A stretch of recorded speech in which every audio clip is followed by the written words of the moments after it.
اعوذ باللہ من الشیطان الرجیم بسم اللہ الرحمن الرحیم۔ سورہ بقرہ ترجمہ اور تفسیر، آیت نمبر 135 سے آیت نمبر 141 تک۔ وَقَالُوا كُونُوا هُودًا أَوْ نَصَارَىٰ تَهْتَدُوا قُلْ بَلْ مِلَّةَ إِبْرَاهِيمَ حَنِيفًا وَمَا كَانَ مِنَ الْمُشْرِكِينَ قُولُوا آمَنَّا بِاللَّهِ وَمَا أُنزِلَ إِلَيْنَا وَمَا أُنزِلَ إِلَىٰ إِبْرَاهِيمَ وَإِسْمَاعِيلَ وَإِسْحَاقَ وَيَعْقُوبَ وَالْأَسْبَاطِ وَمَا أُوتِيَ مُوسَىٰ وَعِيسَىٰ وَمَا أُوتِيَ النَّبِيُّونَ مِن رَّبِّهِمْ لَا نُفَرِّقُ بَيْنَ أَحَدٍ مِّنْهُمْ وَنَحْنُ لَهُ مُسْلِمُونَ فَإِنْ آمَنُوا بِمِثْلِ مَا آمَنْتُم بِهِ فَقَدِ اهْتَدَوْا وَإِن تَوَلَّوْا فَإِنَّمَا هُمْ فِي شِقَاقٍ فَسَيَكْفِيكَهُمُ اللَّهُ وَهُوَ السَّمِيعُ الْعَلِيمُ۔ صِبْغَةَ اللَّهِ وَمَنْ أَحْسَنُ مِنَ اللَّهِ صِبْغَةً وَنَحْنُ لَهُ عَابِدُونَ قُلْ أَتُحَاجُّونَنَا فِي اللَّهِ وَهُوَ رَبُّنَا وَرَبُّكُمْ وَلَنَا أَعْمَالُنَا وَلَكُمْ أَعْمَالُكُمْ وَنَحْنُ لَهُ مُخْلِصُونَ أَمْ تَقُولُونَ إِنَّ إِبْرَاهِيمَ وَإِسْمَاعِيلَ وَإِسْحَاقَ وَيَعْقُوبَ وَالْأَسْبَاطَ كَانُوا هُودًا أَوْ نَصَارَىٰ قُلْ أَأَنْتُمْ أَعْلَمُ أَمِ اللَّهُ وَمَنْ أَظْلَمُ مِمَّنْ كَتَمَ شَهَادَةً عِندَهُ مِنَ اللَّهِ وَمَا اللَّهُ بِغَافِلٍ عَمَّا تَعْمَلُونَ تِلْكَ أُمَّةٌ قَدْ خَلَتْ لَهَا مَا كَسَبَتْ وَلَكُمْ مَا كَسَبْتُمْ وَلَا تُسْأَلُونَ عَمَّا كَانُوا يَعْمَلُونَ۔ سورہ بقرہ کے ان آیتوں کا ترجمہ ہے، اور وہ کہتے ہیں کہ یہودی یا نصرانی بن جاؤ تو ہدایت پاؤ گے۔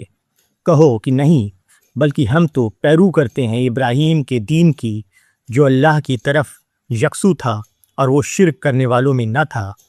کہو کہ ہم اللہ پر ایمان لائے اور اس چیز پر ایمان لائے جو ہماری طرف اتاری گئی ہے، اور اس پر بھی جو ابراہیم اور اسماعیل اور اسحاق اور یعقوب اور اس کی اولاد پر اتاری گئی، اور جو ملا موسیٰ اور عیسیٰ کو، اور جو ملا سب نبیوں کو ان کے رب کی طرف سے۔ ہم ان میں سے کسی کے درمیان فرق نہیں کرتے، اور ہم اللہ ہی کے فرما بردار ہیں۔ پھر اگر وہ ایمان لائیں جس طرح تم ایمان لائے ہو تو بے شک وہ راہ پا گئے، اور اگر وہ پھر جائیں تو اب وہ ضد پر ہیں۔ بس تمہاری طرف سے اللہ ان کے لیے کافی ہے، اور وہ سننے والا جاننے والا ہے۔ کہو ہم نے لیا اللہ کا رنگ، اور اللہ کے رنگ سے کس کا رنگ اچھا ہے، اور ہم اسی کی عبادت کرنے والے ہیں۔ کہو کیا تم اللہ کے بارے میں ہم سے جھگڑتے ہو؟ حالانکہ وہ ہمارا رب بھی ہے اور تمہارا رب بھی۔ ہمارے لیے ہمارے اعمال ہیں اور تمہارے لیے تمہارے اعمال ہیں، اور ہم خالص اس بات کے لیے ہیں۔ کیا تم کہتے ہو کہ ابراہیم اور اسماعیل اور اسحاق اور یعقوب اور اس کی اولاد سب یہودی یا نصرانی تھے؟ کہو کہ تم زیادہ جانتے ہو یا اللہ، اور اس سے بڑا ظالم اور کون ہوگا جو اس گواہی کو چھپائے جو اللہ کی طرف سے اس کے پاس آئی ہوئی ہے، اور جو کچھ تم کرتے ہو اللہ اس سے بے خبر نہیں۔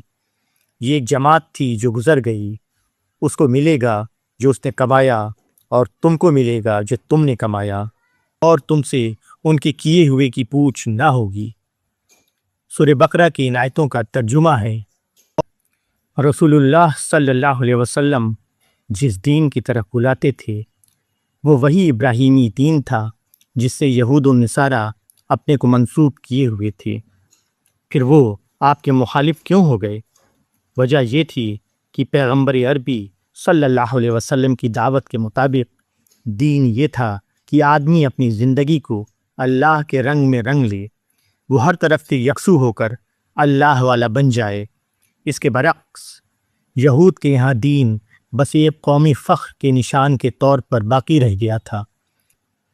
پیغمبر عربی صلی اللہ علیہ وسلم کی دعوت سے ان کی پرفخر نفسیات پر زد پڑتی تھی، اس لیے وہ آپ کے دشمن بن گئے۔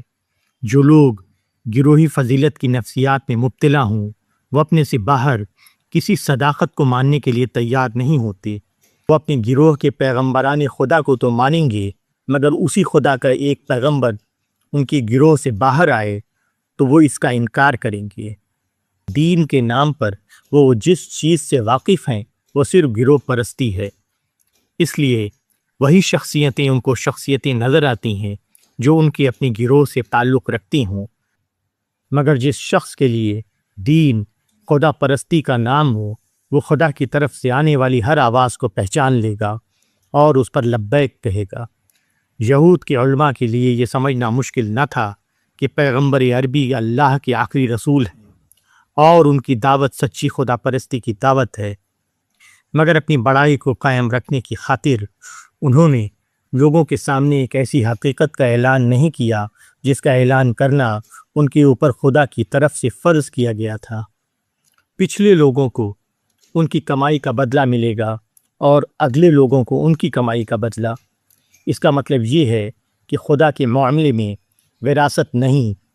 یہود اس غلط فہمی میں مبتلا تھے کہ ان کے پچھلے بزرگوں کی نیکیوں کا ثواب ان کے بعد ان لوگوں کو ملے گا۔ اسی طرح عیسائیوں نے بھی یہ سمجھ لیا کہ گناہ پچھلی نسل سے اگلی نسل کو وارثتاً منتقل ہوتی ہے، مگر اس قسم کے عقیدے بالکل بے اصل ہیں۔ خدا کے ہاں ہر آدمی کو جو کچھ ملے گا اپنے ذاتی عمل کی بنیاد پر ملے گا، نہ کہ کسی دوسرے کے عمل کی بنیاد پر۔ اگر وہ اس طرح ایمان لائیں جس طرح تم ایمان لائے ہو تو وہ کامیاب ہوئے۔ وہ یا صحابہ کرام اپنے زمانے میں جس ڈھنگ پر ایمان لائے تھے وہی وہ ایمان ہے جو اللہ کے ہاں اصلاً معتبر ہے۔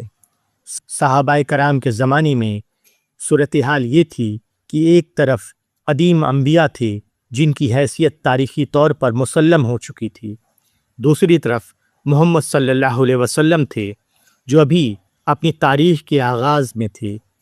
آپ کی ذات کے گرد ابھی تک تاریخی عظمتیں جمع نہیں ہوئی تھیں، اور اس کے باوجود انہوں نے آپ کو پہچانا اور آپ پر ایمان لائے۔ گویا اللہ کے نزدیک حق کا وہ اعتراف معتبر ہے جبکہ آدمی نے حق کو مجرد سطح پر دیکھ کر اسے مانا ہو۔ حق جب قومی وراثت بن جائے یا تاریخی عمل کے نتیجے میں اس کے گرد عظمت کے مینار کھڑے ہو چکے ہوں تو حق کو ماننا نہیں ہوتا، بلکہ ایک ایسی چیز کو ماننا ہوتا ہے جو قومی فخر اور تاریخی تقاضا بن چکی ہو۔